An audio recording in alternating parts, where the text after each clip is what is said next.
भगवान ने हमें ये मन क्यों दिया था? भगवान ने हमें ये मन इसलिए दिया था कि हम इस मन को अपना दास बना लें और इस मन को अपना दास बनाकर हम भगवान की भक्ति कर सके। लेकिन यहाँ पर हम उल्टा कर रहे हैं। क्या? हम मन के दास बन गए और मन जो कहता है सो हम कर लेते हैं। मन ने कह दिया कि हमें घूमने जाना है, सो घूमने चले जाएंगे। मन ने कह दिया कि ये चीज अच्छी नहीं लग रही तो काम नहीं करेंगे हम। क्यों? हम मन के दास बन चुके हैं। भगवान ने 5 कर्मेंद्रियां दी थी, 5 ज्ञानेंद्रियां दी थी कि इनके साथ में मिलकर हम भगवान की भक्ति कर सकें। हमारी इंद्रियां कौन है? पहली ये आंख है। आंख कहती है सुंदर वस्तु देखो, कान कहते हैं सुंदर गाने सुनो, जिह्वा कहती है सुंदर व्यंजनों का सेवन करो, हाथ कहते हैं सुंदर चीजों को स्पर्श करो। महाराज, जब आंख कहे कि सुंदर वस्तु को देखो तो महाराज भगवान से सुंदर तो इस संसार में दूसरा कोई है ही नहीं। भगवान को निहारो। कान कहे कि सुंदर सुंदर गाने सुनो तो भगवान के नाम से, भगवान की कथा से सुंदर तो आजकल संसार में कुछ है ही नहीं। यदि जिह्वा कहे कि सुंदर व्यंजनों को सेवन करो तो भगवान को भोग लगा के फिर प्रसाद रूप में उसको सेवन करो।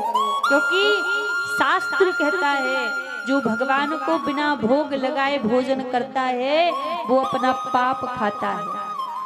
जो बिना भगवान को भोग लगाए भोजन करेगा वो भोजन नहीं कहलाता। फिर इसलिए जो भी चीज आप पाओ पहले भगवान को समर्पित करो, भगवान को भोग लगाओ, फिर उस चीज को आप पाओ। इसीलिए महाराज ये मन हमें दौड़ा रहा है संसार में। देवहूति जी ने कहा महाराज ये बताओ, सुना है संसार में कोई प्राणी सुखी नहीं है, यहाँ हर एक व्यक्ति दुखी है। कि दीन कहे धनवान सुखी, धनवान कहे सुख राजा को भारी, राजा कहे महाराज सुखी, महाराज कहे सुख इंद्र को भारी, इंद्र कहे चतुरानन सुखी, चतुरानन कहे सुख विष्णु को भारी, तुलसीदास विचार करें हरि भजन बिना सब जीव दुखारी। दीन कहता है कि पैसे वालों को सुख है, हमें सुख कहाँ है? अब क्या पैसे वालों को सुख है? पैसे वाले कहते महाराज राजा को सुख होगा। क्या राजा सुखी है? राजा भी सुखी नहीं है। राजा कहता है महाराज को सुख होगा। अच्छा देखो, यहाँ पर सबके दुखी होने का कारण क्या है? यहाँ पर सभी के दुखी होने का एक ही कारण है। जिसने भी देखा है तो अपने से बड़े वाले को देखा है, अपने से ऊंचे वाले को देखा है। मतलब वो अपने दुख से दुखी नहीं है, वो दूसरे के सुख से दुखी है। कि दूसरा सुखी क्यों है? व्यक्ति के जीवन में अपने कर्मों का दुख तो होता ही है, पर वो उसके बारे में नहीं सोचता। वो दूसरे के सुख को देख देख कर दुखी होता है कि ये सुखी क्यों है और मैं दुखी क्यों हूं। ये सबसे बड़ा हमारे जीवन में दुख का कारण है। यदि आपको सुखी रहना है, प्रसन्न रहना है, आज एक मंत्र यहाँ से आप लेकर जाइए, कभी जीवन में दुख नहीं आएगा। मंत्र कौन सा? यदि सुखी रहना है तो कभी भी अपने से बड़े वाले को मत देखो, अपने से ऊंचे वाले को मत देखो, क्योंकि जब व्यक्ति अपने से ऊंचे वाले को देखता है तो दुख होता है, और जब अपने से नीचे वाले को देखता है तो मन में फिर लगता है भगवान की बड़ी कृपा है। हमें दुख कब मिलता है? जब हम सोचेंगे हमें तो ये छोटा सा घर दिया भगवान ने, पड़ोसी को कितना बड़ा घर दिया है, तो क्या होगा? मन में दुख होगा। और जब हम सोचने लगे कि ये तो भगवान की कृपा है जो हमें ये छोटा सा ही घर मिला है, उनको देखो जो कई रातें सड़कों पर बिता देते हैं, उनको तो ये छोटा सा घर भी नहीं मिला। यदि ऐसा सोचोगे ना तो कभी जीवन में दुख नहीं आएगा, कभी मन में कष्ट नहीं आएगा, क्योंकि हमारे दुख का मुख्य कारण ही दूसरे का सुख है कि दूसरा सुखी क्यों है, यही हमारे दुख का कारण है। एक बार क्या हुआ, एक चोर था, ध्यान दीजिएगा। अब चोर का नियम क्या था कि रोज चोर चोरी करने के लिए जाया करता, लेकिन जब चोरी करने के लिए जाता तो कुछ ना कुछ धन इसको मिल जाता, अपने घर में लेकर आता था। अब एक दिन जब ये चोरी करने के लिए गया तो इसको चोरी करने में कुछ भी नहीं मिला। जब खाली हाथ लौट कर आ रहा था, विचार करने लगा महाराज आज तो कुछ मिला ही नहीं है, सोचते हुए जा रहा था। उसी समय क्या हुआ, रास्ते में एक मंदिर दिखाई दिया। मंदिर किसका? शिव जी का। अब सोचने लगा महाराज क्यों ना मंदिर में ही जाता हूँ, थोड़ा बहुत कुछ ना कुछ तो मंदिर में मिल जाएगा, उसी को ले आऊंगा, कम से कम कुछ सामग्री तो मंदिर में मिलेगी ही। अब सोचो जरा, यदि राम सीता के मंदिर में जाता तो कुछ सोना चांदी मिल भी जाता, राधा कृष्ण के मंदिर में जाता तो थोड़ा बहुत कुछ धन मिल ही जाता। किसके मंदिर में जा रहा है? भोलेनाथ के। अब भोलेनाथ के मंदिर में क्या मिलेगा? भोलेनाथ तो खुद ही आप बसे वीराने में, जो खुद खुले में बैठे हैं, वो क्या उनके मंदिर में क्या मिलेगा? अब फिर भी चला गया मंदिर में। अब जैसी मंदिर में गया तो मंदिर में चारों तरफ देखा, कुछ भी नहीं दिखा। ऊपर की ओर देखा तो एक नया नया घंटा टंगा हुआ था। किसी भक्त की मनोकामना पूरी कर दी होगी महादेव ने, तो उसने घंटा चढ़ाया था भगवान को, तो महादेव के मंदिर में घंटा चढ़ा हुआ था। अब सोचने लगा क्यों ना इसी घंटे को उतार लेता हूँ, इसी को ले जाऊंगा, बेच के 1-2 दिन के भोजन की व्यवस्था तो हो ही जाएगी। अब घंटा ऊपर पे टंगा था, बड़ी प्रयास किया इसने उस घंटे को उतारने का, लेकिन वो उतर ही रहा, क्योंकि ऊंचे पर टंगा था। आसपास में देखा कोई वस्तु भी ना दिखे कि जिसपे खड़े होकर घंटा उतार। अब सोचने लगा कैसे घंटा उतारूं, कैसे घंटा उतारूं।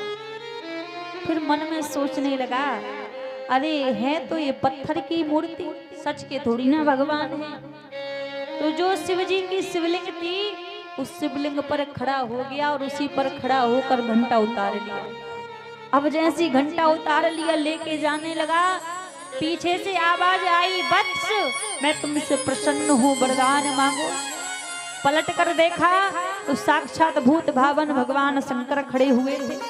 डर गया, घबराने लगा। भगवान बोले मैं तुझसे प्रसन्न हूँ, मैंने तेरे जैसा भक्त आज तक नहीं देखा। क्यों? कोई मेरे ऊपर दूध चढ़ाता है, कोई जल चढ़ाता है, कोई बेलपत्र चढ़ाता है, कोई पुष्प चढ़ाता है, पर तू कितना बड़ा भक्त है, तू खुद ही चढ़ गया, खुद को ही मेरे समर्पित कर गया।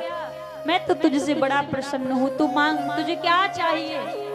डरने लगा, डर डर के बोला महाराज ये जो हाथ में घंटा है इसी को ले जाऊं बस। भगवान बोले ले जाओ, लेकिन मैं इस घंटे में वरदान देता हूँ कि तुम जो भी मांगोगे और एक बार इस घंटे को बजाओगे, जो भी मांगोगे तो तुरंत वो प्रकट हो जाएगा, वो वस्तु तुम्हें मिल जाएगी। अब तो प्रसन्न हो गया कि मांगना नहीं पड़ा और सब कुछ मिल गया, जाने लगा। भगवान बोले अरे पूरी बात तो सुन लो पहले। जब तुम इस घंटे को बजाओगे और जो भी तुम मांगोगे तुम्हें तुरंत मिल जाएगा, लेकिन तुम्हारे पड़ोसी को दुगना मिलेगा। अब तुम्हारा जीवन में कभी बजाऊंगा ही नहीं। घंटा मुझे मिला, वरदान मुझे मिला और पड़ोसी को दुगना मिले। अपने घर गया, पत्नी से कहा इसको ऐसे छिपा के रख दो कि कभी ढूंढने पर भी ना मिले। पत्नी ने छिपा कर रख दिया। अब चोरी करना बंद कर दिया क्योंकि भगवान के दर्शन हो गए थे। परदेश चला गया धन कमाने। अब धन कमाने गया, क्या हुआ, एक दिन घर में कुछ भोजन पानी के लिए कुछ भी नहीं था। 2 छोटे छोटे बच्चे भूखे प्यासे। पत्नी परेशान, क्या करूं क्या करूं। पत्नी को याद आई कि स्वामी ने एक बार वो घंटा ला के दिया था, क्यों ना उसी को मैं बेच देती हूँ, कुछ ना कुछ तो उससे मिल ही जाएगा मुझे। तो क्या किया, उस घंटे को ढूंढा और जैसे उस घंटे को निकाला तो उस पर थोड़ी धूल चढ़ गई थी। अब उस घंटे की धूल साफ कर रही थी और मन ही मन विचार कर रही थी कि घंटे को बेचूंगी तो कम से कम 2-3 दिन की राशन पानी की व्यवस्था हो जाएगी। इतने में गलती से वो घंटा बज गया। अब जैसी घंटा बज गया तो राशन पानी सामने प्रकट हो गया। अब सोचने लगी ये क्या चमत्कार है, कहाँ से आया, किसने दिया। चारों तरफ देखा कोई नहीं। फिर विचार किया हो ना हो, मुझे लगता है कि ये घंटा चमत्कारी है। अब तो घंटे को बजाती और जो चीज चाहिए होती सब तुरंत मंगा लेती। धीरे धीरे इसने अपना बड़ा महल बना लिया, गाड़ी घोड़ा सब इसके घर में हो गए। अब घर में कह रही है असली माया संपत्ति तो घर में रखी है और मेरे पति बेचारे दर दर भटक रहे हैं। अब कुछ दिन बाद जब वो इसका पति लौट कर आया तो देखा जहाँ एक टूटा फूटा सा छोटा सा घर बना था, आज वहां महल बना हुआ है। तुरंत नजर बगल में घूमी तो पड़ोसी का दुगना बना हुआ है। उसी में बुद्धि खराब, समझ गया हो ना हो मेरी पत्नी ने वो घंटा जरूर बजाया है। अब सीधा क्रोध में आकर घर के अंदर गया और कहने लगा वो घंटा कहाँ है जिसको तू बजा बजा के संपत्ति जोड़ रही है, बता वो घंटा कहाँ है। पत्नी बोली स्वामी क्या बात है, अरे वो घंटा ही तो हमारा भगवान है जिसने इतनी संपत्ति दी, मंदिर में रखा हुआ है। मंदिर में भगवान नहीं बिठा रखे, मंदिर में घंटा को बिठा रखा है।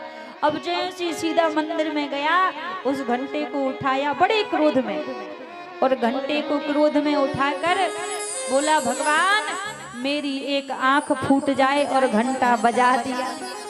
अब इसकी एक फूटेगी तो पड़ोसी की दोनों जाएंगी। अब फिर सोचने लगा, फिर सोच के घंटा बजाया और बोला भगवान मेरे घर के सामने एक कुआं खुद जाए, इसके घर के सामने एक तो पड़ोसी के यहाँ दो। सोच रहा है मैं तो जैसे तैसे एक आंख से देखकर काम चला लूंगा, लेकिन पड़ोसी तो बिल्कुल सही जाएगा। अब जैसी घंटा बजाया सोचने लगा कि जाकर देखूं तो सही पड़ोसी के घर के सामने कुआं कैसा खुदा है। जल्दी जल्दी चलता हुआ जा रहा था, भूल गया कि मेरे घर के सामने भी कुआं खुदा है और जाके कुएं में गोविंदाय नमो नमः जाके कुएं में गिर गया। इसीलिए कहते हैं ना जितना भगवान ने दिया है उतने में ही संतुष्ट रहना चाहिए। ज्यादा लोभ लालच ठीक नहीं होता है। जिसके पास संतुष्टि का धन है वो संसार का सबसे बड़ा धनवान व्यक्ति है, और जिसके पास संतुष्टि रूपी धन नहीं है वो कितना भी करोड़ों की दौलत कमा ले लेकिन वो रहेगा दरिद्र ही रहेगा, गरीब ही। इसलिए भगवान ने यदि आधी रोटी की व्यवस्था दी है तो प्रेम से संतुष्टि से उसको पाओ। कभी कभी होता है ना आधी खा रहे हैं और आधी छोड़कर एक के लिए भागेंगे तो वो एक भी जाएगी और आधी भी जाएगी हाथ से। इसलिए भगवान की प्रसन्नता में प्रसन्न रहना चाहिए। यही आज के समय में व्यक्ति के दुख का कारण बना हुआ है।